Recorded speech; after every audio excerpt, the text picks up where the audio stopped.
오늘 제목은 예수님은 하나님 나라의 법대로 일하신다입니다.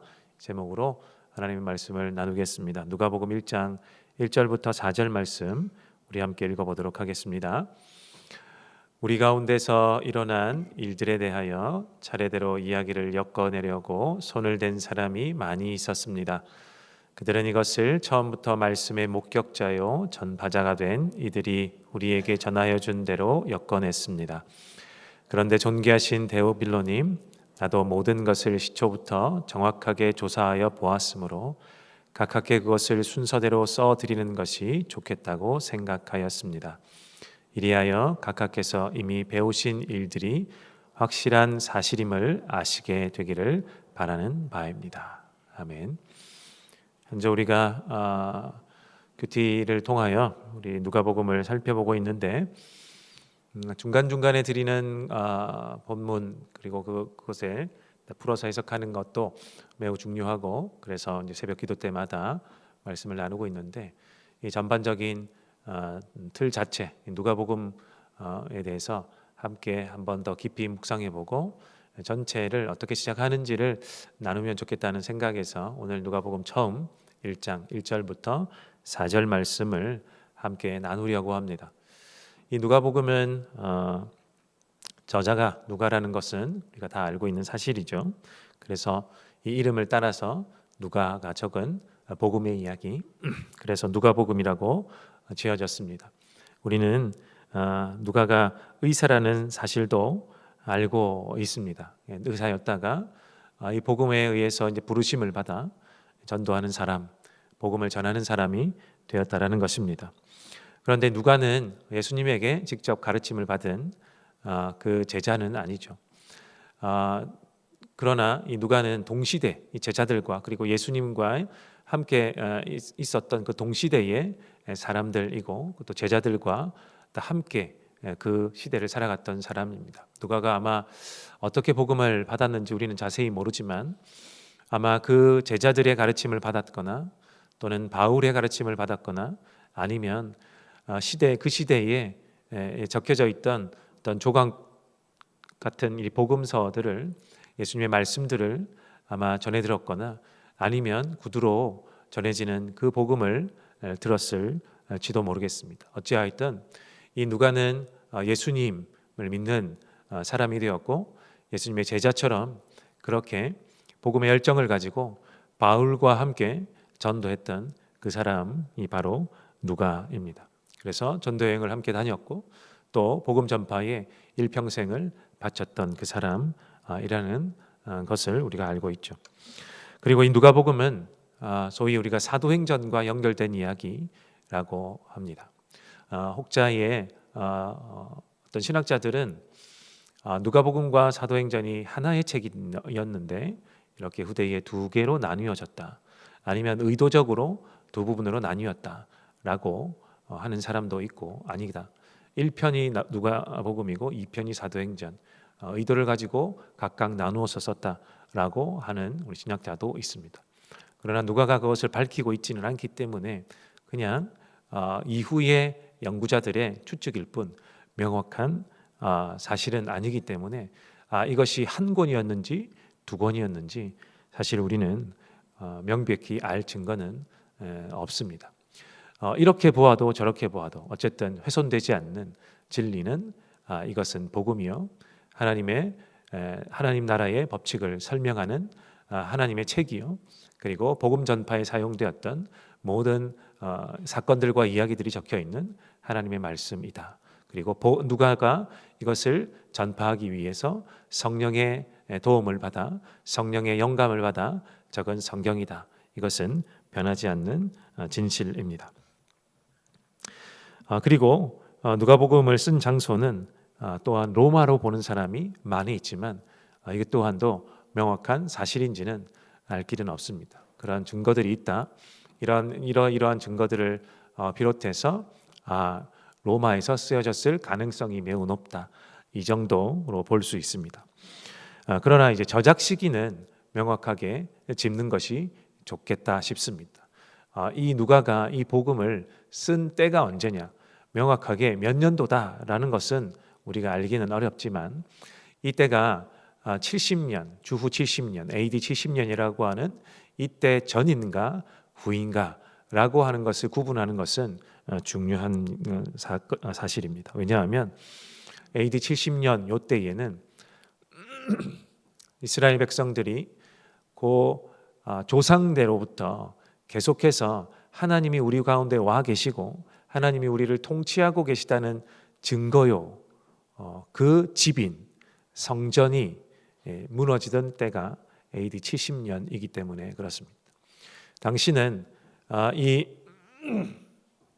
이스라엘은 로마의 속국이었고 그리고 로마가 통치하던 시대였기 때문에 모든 법이 유대의 모든 법도 상위법이 될 수 없고 로마의 하위법으로 두어져 있었습니다. 그래서 그들은 로마 시대를 살아가는 일부였으나 유대인들은 그렇게 생각하지는 않았죠.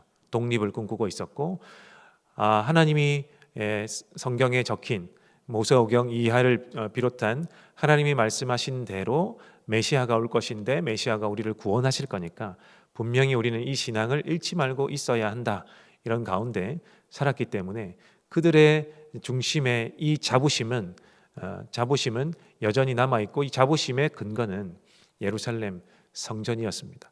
그런데 이 70년에 주후 70년에 이 그들의 신앙의 근거요 존재의 이유인 하나님이 와 계셔서 지성소로부터 우리를 통치하고 계시는 이 성전이 로마로부터 다 파괴되는 일을 겪습니다.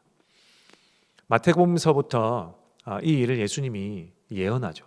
마태복음 24장 이하에도 보면 이 성전이 이 돌 성전이 무너질 것이다.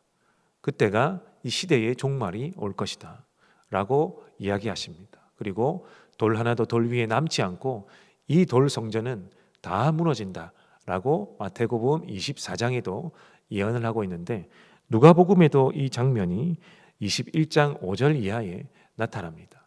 동일한 사건이 나타나고 예수님께서 이 돌 성전이 무너질 거다라는 장면이 나타나기 때문에 70년 이후에 적었다라고 보는 것은 타당하지 않겠다 싶습니다.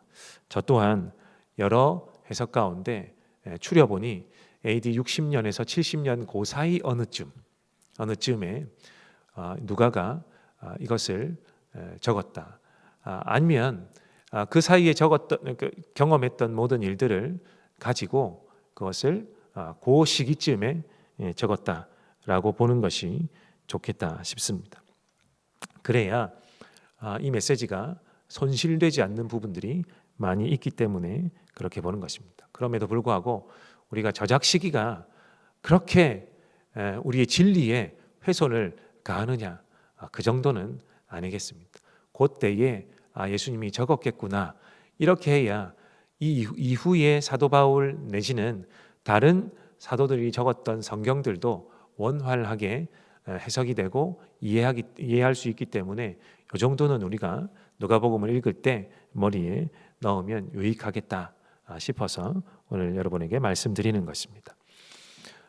성도 여러분, 이 누가복음 주제가 여러 가지가 있는데 그 중에 저는 가장 중요하다고 생각되는 것 한 가지가 바로 누가복음에 나타나는 인자라는 개념입니다. 인자. 누가복음에는 인자라는 이 단어가 총 26번, 개역 개정 번역으로 하면 총 26차례가 나옵니다. 굉장히 많이 나타나는 편에 속하죠. 구약에도 물론 인자라는 이 단어가 등장하는데 구약에는 몇 번 나오지는 않고 개념적으로만 나타나는데 누가복음에서 가장 많이 드러나면서 이 인자라는 단어를 쓰고 있습니다. 이 인자는 사람의 아들이라는 말이에요. 사람의 아들이라는 말입니다. 예수님이 사람의 아들인가요? 라고 했을 때 우리는 사람의 아들, 인자라고 하면 그 개념이 익숙하죠. 예수님은 사람의 몸을 입고 오셨다. 우리는 믿는 바요.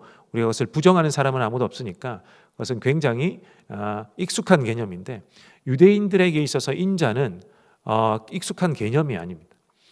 그 인자라고 하는 개념이 분명히 구약적 용어이고 다니엘에 나타나고 에스겔, 다니엘 이런 데 몇 차례 나타나고 그 이전에도 몇 차례 등장은 하지만 이 인자가 분명히 메시아로 이 통용되는 구약적 용어였기 때문에 이 메시아가 올 때 사람의 몸을 입고 온다라는 이 개념 자체는 유대인에게 없는 개념입니다.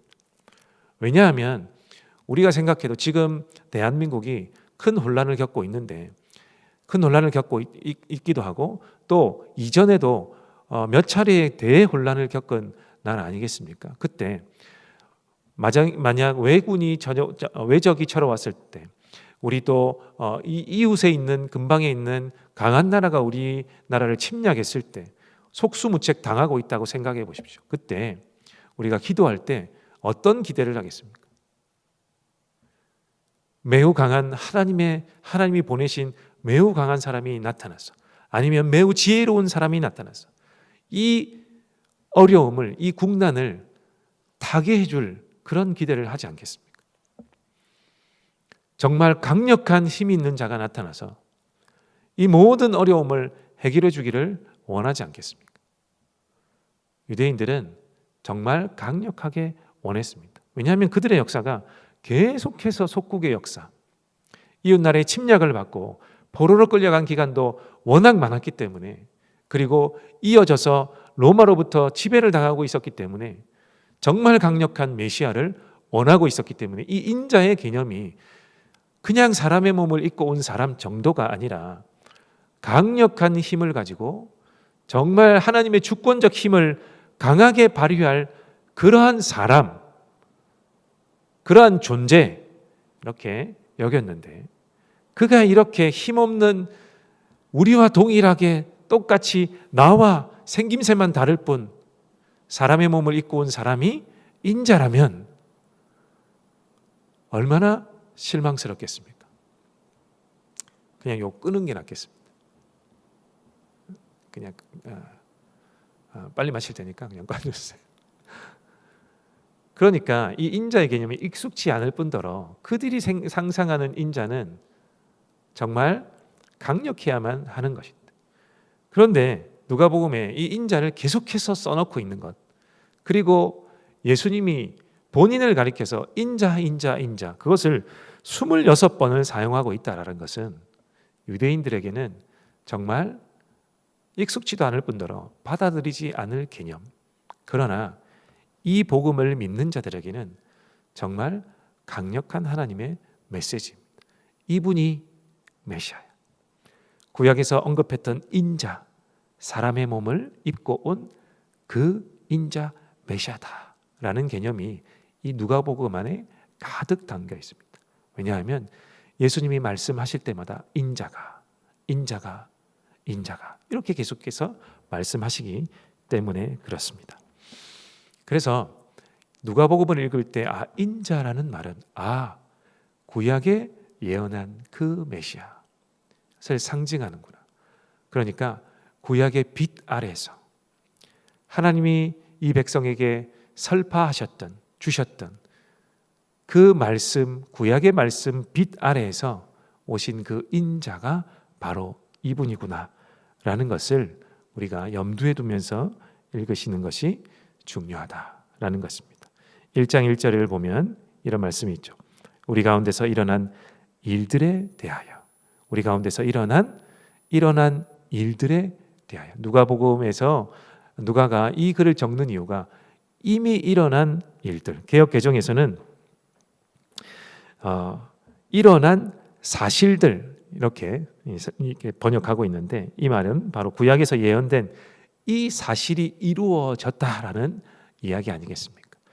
그 이루어진 가운데 인자가 바로 이분이라면 이분이 바로 메시아입니다 라는 것을 이야기하는 것이고, 이제 이분이 말씀하시면서 행하시는 모든 일들은 구약에 있는 모든 예언들이 이루어지는 것입니다 라는 것을 1장 1절에서부터 누가가 이렇게 밝혀주는 것입니다. 그래서 누가복음을 시작을 이렇게 하는 것은 이제부터 제가 적는 이 글을 통해 소개하는 이 예수님이라는 분은 인자로 오신, 사람의 몸을 입고 오신 그 메시아이고 구약 성경의 증거대로 오신 그 메시아임을 염두에 두셔야 합니다.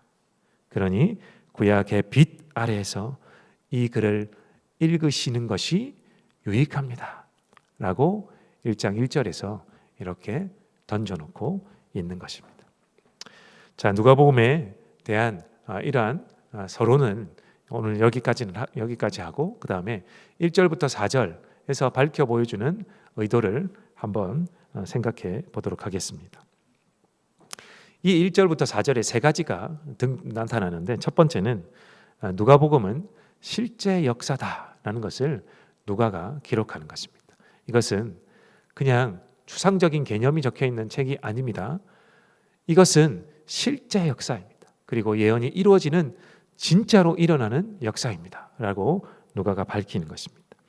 1절부터 3절을 통해 알 수 있는 사실입니다. 예수님은 당대에 얼마나 센세이션한 인물인지, 정말 사람들이 주목하고 정말 저 사람 누구야?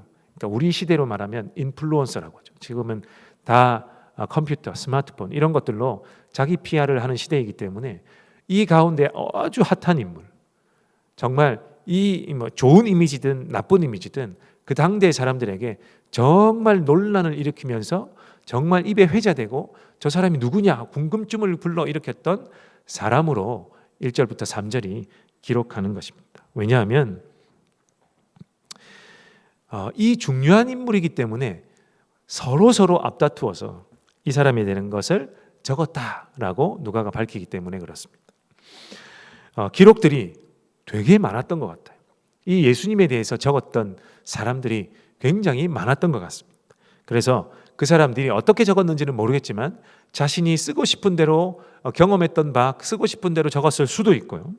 본 것과 들은 것, 아니면 군중 가운데서 예수님을 따라다니면서 그 이야기들을 다 듣고 적은 사람도 있었을지도 모르겠습니다. 그리고 전해 들었던 사람도 있지 않겠습니까? 전해 들었던 사람, 저 마을에 예수님이 왔는데 이런 일을 행하셨대. 저 병자가 일어났고 무슨 기적이 일어났고 이런 일들을 들었던 사람이 있었을 거고, 그 궁금증에 의해서 따라다니면서 쫓아다니면서 들었던 사람들도 있었을 것입니다. 아니면 그러면서 한두 번 마주쳤을 것이고 그 기적을 직접 본 사람도 있었겠죠. 어쨌든 그런 어떠한 동기에 의해서든 예수님에 관해서 내가 기록해야겠다 하고 기록했던 사람이 많이 있었다라는 것입니다. 여러분, 옛날 그 TV쇼 가족 오락관 다 기억하실 텐데, 모르시는 분은 여기 안 앉아 있는 것 같은데, 거기서 이 한 사람, 맨 앞에 있는 사람이 한 단어를 보고 헤드폰을 끼고 그 사람의 목소리는 들리지 않는데 입모양만 보고 이렇게 전달하는 게임이 있지 않습니까? 그거 하면 분명히 마지막 사람은 다른 것을 말하게 되어 있죠. 그게 아니더라도 한 문장을 가지고 설명을 하는 것을 이렇게 여러 차례 거치다 보면 이야기가 중간중간에 계속해서 바뀌는 경험들 여러분 해보셨을 것입니다. 우리는 소문으로 들었는데 그 일을 전파한 그 사람을 찾고 보니 자기의 의도는 그게 아니었다라는 사실이 드러나는 때가 얼마나 많이 있습니까? 그런데 이것을 보았거나 전해 들었거나 어쨌든 몇 번을 거치고 나면 이게 사실인지 아닌지 명확해지지 않는 것이 있을지도 모르지 않겠습니까? 그런데 여러 사람들이 누가복음 외에 다른 여러 복음서들 내지는 복음서라고 할 수 없겠죠. 자기가 경험했던 것들을 이것을 기록했다는 건데 누가가 이것이 확실한지 아닌지 다 보았다라고 나옵니다. 이것들을 다 종합해서 이런 자료들을 내가 다 보고 그 근원을 자세히 살폈습니다. 그리고 나서 내가 이 글을 적는 것이니까 이 보내는 사람에게 그래서 이 글만 보시면 됩니다. 이게 제일 정확합니다. 라고 누가가 1절부터 3절에서 밝히고 있습니다. 누가 당시는 아직 예수님을 목격한 사람들, 그리고 예수님의 가르침을 받은 사람들, 그리고 따라다녔던 사람들, 그리고 소문을 들었던 사람들이 많이 있었기 때문에 이것이 가능한 일이죠. 그런데 이제 누가는 바울을 따라다니었던 사람이기 때문에 훨씬 더 이 팩트 체크라고 하는 것들을 거쳤을 것이고 명확한 사실들을 전해 들었고 그리고 목격도 했고 그리고 직접 가르침을 받은 사람들과 교류하면서 이거를 전했기 때문에 가장 신빙성이 높고 이거를 보시면 됩니다. 데오빌로님 이렇게 적고 있는 것입니다. 그래서 바울이 말하고 싶은 것은 이 1절부터 3절 가운데 바울이 말하고 싶은 것은 이것은 객관적 사실이요 명확한 사실입니다. 데오빌로님. 그래서 제가 적는 것을 보면 예수님이 어떠한 분이신지 하나님 나라의 복음이 무엇인지 명확하게 알 수 있습니다. 라고 이렇게 나타내고 있는 겁니다. 그래서 첫 번째 누가복음에서 나타나는 것은 누가가 보이고 싶은 것은 이것은 명확한 역사적 사실입니다. 라는 것입니다. 둘째는 누가복음은 새 창조를 말한다 라는 사실입니다. 누가복음은 새 창조를 말한다. 왜냐하면 누가복음의 가장 중요했던 개념 앞서 말씀드린 것이 인자 아닙니까? 인자. 이 인자, 사람의 아들 인자. 하나님의 아들이 사람의 몸을 입고 사람의 아들로서 오셨다라는 것은 인간이 되셨다라는 사실인데 이 인자의 개념은 구약 가운데 인자의 개념은 두 번째로 오신 아담이다라는 개념도 들어 있습니다. 하나님이 창조하신 창조물 중에 가장 심히 좋았다라고 표현된 창조물, 피조물이 바로 사람 아닙니까? 인간, 사람 아닙니까?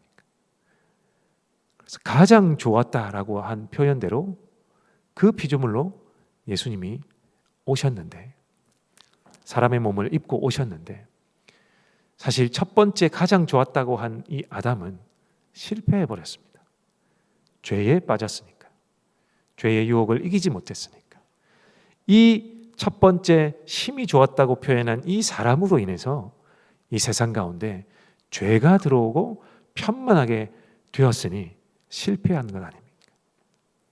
그런데 이 인자, 두 번째 오신 아담 되신 예수님은 실패가 없다라는 것을 이 인자의 개념 안에 넣고 있다라는 사실입니다. 구약 가운데서도 예언하는 것이 다니엘서 가운데 나타나는 이 인자 같은 이는 이 개념이 명확하게 드러납니다. 두 번째 아담으로 오실 이 메시아는 실패하지 않으신다. 이 인류를, 이 세상을, 이 창조 세계를 구원하실 분이기 때문에 그렇다. 이 인자의 개념에는 이것이 들어 있습니다. 그러니 사도행전 1장 1절과 2절을 보면 이 사실을 더 명확하게 보여주는데요. 제가 읽어보겠습니다. 데오빌로님, 나는 첫 번째 책에서 예수께서 행하시고 가르치신 모든 일을 다루었습니다. 누가복음이겠죠. 거기에 나는 예수께서 활동을 시작하신 때로부터 그가 택하신 사도들에게 성령을 통하여 지시를 내리시고 하늘로 올라가신 날까지 하신 모든 일을 기록했습니다. 여기에 중요한 예수께서 활동을 시작하신 때로부터 모든 일을 기록했습니다. 1절, 2절은 누가복음을 나타내고 있는 것입니다. 이 인자, 두 번째로 오신 이 아담이 행하신 모든 일을 적었습니다. 라고 이야기하는 거죠. 인자가 그러면 무엇을 했다는 거죠? 두 번째로 오신 이 아담이 행하신 모든 일은 무엇이 됩니까? 새로운 창조의 일이 되는 것입니다. 왜냐하면 예수님은 죄가 없으시니까. 죄가 없는 상태로 창조된 첫 번째 아담은 그 다음 죄가 있는 상태로 변했기 때문에 그가 하는 모든 일들은 죄의 창조 역사를 그리고 있다라고 하면 이 둘째 아담으로 오신 인자이신 예수님은 죄 없는 채로 세상을 죄 없는 상태로 다시금 돌리기 위한 새 창조의 역사를 하신 것이라 보아야 되는 것이죠. 그러니 누가복음은 이 인자로 오신 예수님의 새 창조의 모든 일을 적고 있습니다 라는 말을 사도행전 1장 1절 2절에서 누가가 말하고 있는 것입니다. 그러니 누가복음은 결국 인자이신 이 메시아 예수 그리스도께서 새 창조를 하고 계시다, 새 창조의 말씀과 일을 전하고 계시다라는 것을 우리가 알 수 있는 것입니다.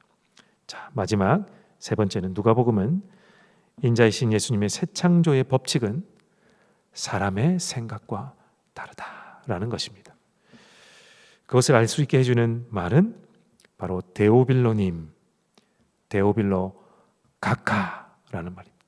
누가복음 3절과 4절에 보면 존귀하신 데오빌로님, 4절에 보면 각하께서 이 데오빌로가 각하였구나 라는 것을 알려주는 것인데, 이 데오빌로라는 사람은 이 총독과 비슷한 이 고위관료, 그리고 유대교에서 기독교로 개종한 이방인, 이 사람이 바로 데오빌로요.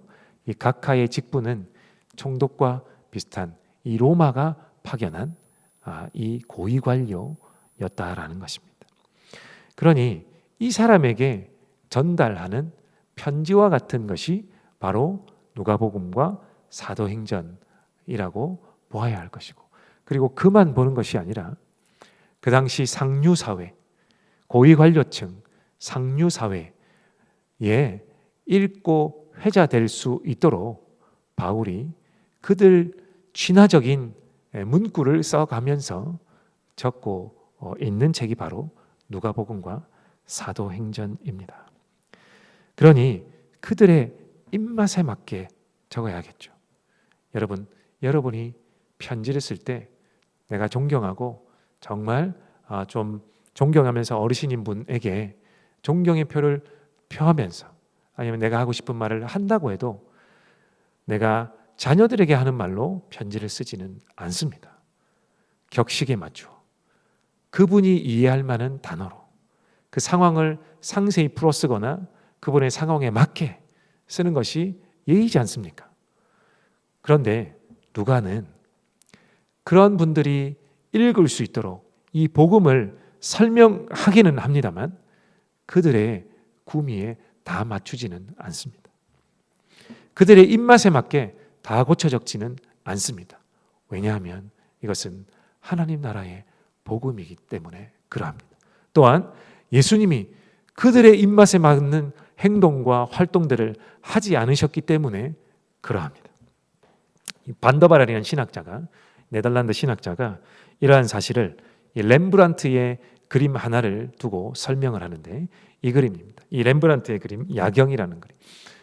우리나라에 소개될 때는 이 제목이 야경 또는 야경꾼 아니면 야간 순찰 이런 제목으로 이렇게 붙여져 소개되었는데, 이 그림의 비화를 통해서 이 반더바레라는 신학자가 누가복음을 설명합니다. 렘브란트가 이 그림 의뢰를 받습니다. 당시에는 그림 의뢰를 받아서 이 그림을 그 사람에게, 의뢰한 사람에게 팔아서 생계를 꾸린 것이 화가였기 때문에 이 그림을 네덜란드 사람으로부터 받았는데, 그 사람이 아마 군인이었던 모양입니다. 고위관료 군인이었던 모양입니다.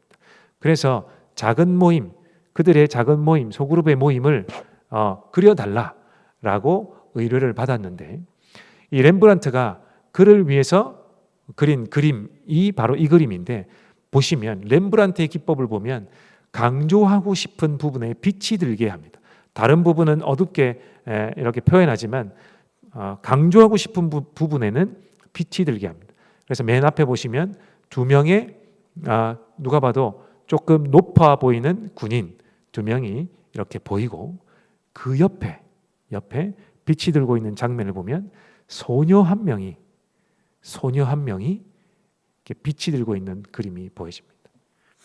사실 고위 관료들이 생각할 때 그들은 자기들 가족 내지는 자기들 군인들이 앞열에 쭉 서 있거나 그들의 모임이 이렇게 부각되거나 아니면 당시의 그림을 그리던 습관은 고위 관료층이 어차피 주문을 하기 때문에 그들 중심에 그림이 돼야 됩니다. 그들이 만족할 만한, 그들이 좋아할 만한. 그런데 렘브란트가 그렇게 그린 게 아닙니다. 그들을 전면에 부각했지만 그 옆에 소외된 소녀 한 명을 그리고 이 사람들이 별로 좋아하지 않는, 지나가는 옆에 보면 강아지 한 마리가 보이는데요. 강아지 한 마리까지 그려놓으면서 거의 시장통을 연상케 하는 이 그림을 그려서 주었습니다. 그래서 이 받았던 이 사람은 극대노를 하고 그때부터 렘브란트는 아주 고충을 겪었다라고 합니다. 그리고 이 그림은 창고에 버려졌는데, 그런데 이후에 이 렘브란트의 그림이 세계에서 유명한 그림 중 하나가 되었다라는 것입니다. 마찬가지로 누가는 상류층의 사람들에게, 또는 이 책을 돌려볼 상류층 그 사람들에게 이 누가복음을 적어 보내는데도 불구하고 그들이 응당 생각하는 격식에 맞는 예수님으로 묘사하지 않고 있다라는 것입니다. 누가는 계속해서 가난하고 소외당하고 구약이 제시하는 낮은 자, 그리고 죄인들, 그들을 통해 하나님 나라의 일을 행하고 계시는 예수님, 그들의 격식과는 맞지 않지만 늘 예수님은 그런 곳을 찾아다녔고 그 사람들과 함께 하셨고 그들과 식사하셨고 그들을 고쳐주셨고 그들에게 하나님 나라의 복음을 전하셨으니까 그것을 가감없이 누가복음에도 적어 놓았다라는 것입니다. 왜냐하면 이것이 인자로 오셔서 새 창조를 이루시는 예수님이 일하시는 방법, 예수님이 하나님 나라의 법칙을 전하시는 방법, 하나님 나라의 법대로 일하시고 사시는 방법이었기 때문에 누가는 그것을 가감없이 적어 놓고 있다라는 것입니다. 말씀을 마무리하겠습니다. 사랑하는 성도 여러분, 오늘 짧은 누가복음의 시작 구절을 통해서 우리는 누가복음에 나타난 하나님의 일하심을 보게 됩니다. 그것은 이 땅에 인자로 오셔서 이 새 창조를 이루신 예수님은 세상의 법칙을 따르는 분이 아니라는 사실, 오로지 하나님 나라의 법칙으로, 그 법칙으로만 일하시는 분이라는 사실입니다. 예수님은 이 나라에, 이 세상 나라에 하나님의 나라라고 독립된 나라를 세우시면서 예수님이 왕으로 등극하거나 그 나라를 물려주려는 방법으로 이 세상 나라를 경영하지 않으셨습니다. 하나님은 이 인자이신 예수님을 통하여 늘 소외되고 사람들이 거들떠보지 않는 그 사람들 가운데 복음이 심겨지게 하고 전파되게 하셨습니다. 늘 소외된 자로서 남은 자들이 존재하게 하시고 그 남은 자들이 이 하나님 나라의 명맥을 이어가며 세상 가운데 복음이 전파되게 하셨고, 늘 복음이 전파될 때는 희생이 따르고 소외된 사람, 그 사람들을 통해서 또 고통과 수많은 어려움들을 겪으며 퍼지게 하셨지, 잘 되는 나라, 잘 되는 권력과 힘을 통해서 복음이 전파되게 하지 않으셨다는 것을 우리가 또한 오늘 기억해야 할 것입니다. 그러니 실제 역사를 살아가고 있는 저와 여러분은 이 사창조의 법칙, 하나님 나라의 법칙대로 살아가야 하는 것이 당연하겠죠. 그것이 우리가 믿음으로 반응하는 것입니다. 그리하여 이 세상 가운데 우리를 택하신, 우리를 남겨두신 하나님의 법대로 세상의 교회를 욕하고 있지만 이 가운데 남겨진 우리 미랄과 같은 존재가 되어서 하나님의 마음을 시원케 해드리는 저와 여러분이 되기를 주님의 이름으로 간절히 축원합니다. 우리 함께 오늘 말씀을 가지고, 그리고 기도의 제목을 가지고 우리 함께 기도하기를 원합니다. 첫 번째는 이 하나님 나라의 법과 원칙이 무엇인지 잘 아는 내가 되게 하옵소서. 이 말씀을 통하여 하나님이 시대 가운데 내가 어떤 말씀을 깨닫기를 원하시고 어떻게 살아야 할지를 잘 아는 내가 되게 하시고 그 법대로 살아갈 수 있는 내가 되게 주님 도와주시옵소서. 두 번째 기도 제목을 보여주십시오. 두 번째는 현재 대결의 세계, 대결의 국가, 대결의 국민이 되지 않게 하옵소서. 모든 곳에 하나님의 정의와 그리고 평화가 임할 수 있도록 하나님 도와주십시오. 두 번째 기도 제목으로 기도해 주시고, 세 번째, 단기봉사를 이제 시작하고 준비합니다. 모든 손길 위에 하나님도 함께해 주시고 맞이하는 선교사님들과 그 선교의 사역지를 위해 하나님의 예비하심이 있도록 하나님 여름과 또 겨울에 진행되는 단기봉사를 위해서 하나님 역사하여 주십시오. 세 가지의 기도 제목을 가지고 함께 기도해 주시고 우리 여러분의 기도의 제목을 가지고 기도하시다가 돌아가도록 하겠습니다. 함께 기도합니다.